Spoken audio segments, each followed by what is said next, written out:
আজকে আমি এই যে সব রকম উপকরণ নিয়ে চলে এসেছি। আজকে বানাবো কি বলুন তো, এই সিঁদুরও নিয়ে চলে এসেছি। এটা হচ্ছে শুকনো সিঁদুর। এই শুকনো সিঁদুরটা কীভাবে লিকুইড সিঁদুর করব সেটাই দেখাবো। বাড়িতে ঘরোয়া উপকরণে লিকুইড সিঁদুর বানাবো, আপনারা দেখবেন কিভাবে বানাই। চলুন তাহলে বানাই। আগে সব লাগিয়ে নেব, সিঁদুর কৌটোটা খুলে নেব।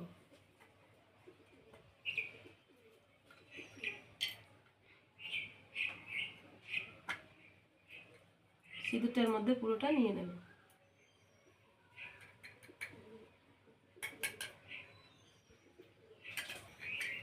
সিঁদুরটার মধ্যে দিয়ে দেবো অল্প একটু গোলাপ জল,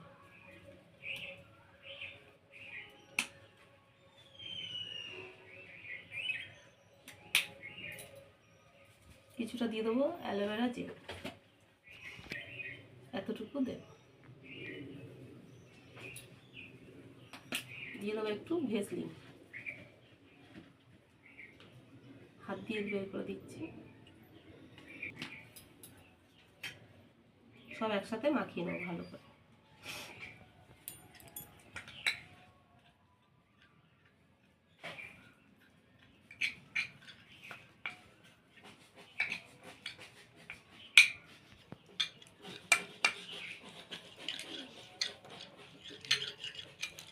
এভাবে ভালো করে মাখিয়ে নিতে হবে।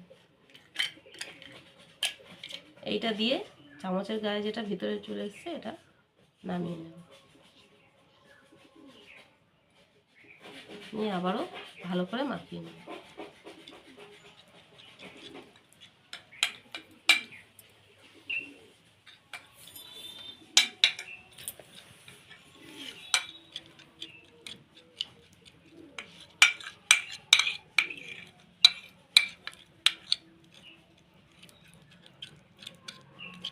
এই দেখুন কত সুন্দর সিঁদুর হয়ে গেছে।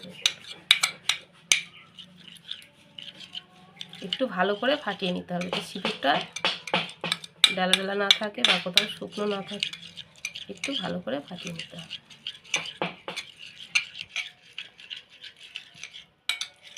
এই দেখুন কত সুন্দর হয়ে গেছে।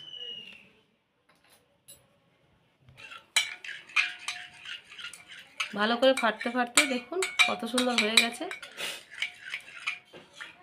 এই দেখুন আমি দেখাচ্ছি, এই যে এটা আমার আগের লিকুইড সিঁদুরের কাঠি, এটা দিয়ে দেখিয়ে দিচ্ছি। এতে কিন্তু পুরো শুকনো।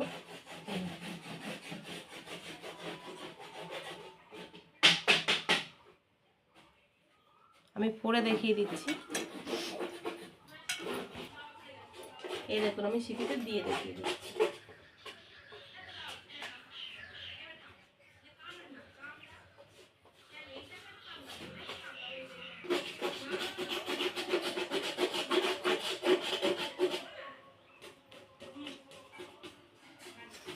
পুরো দোকানের মতো। আপনি এটা কপালেও দিতে পারবেন।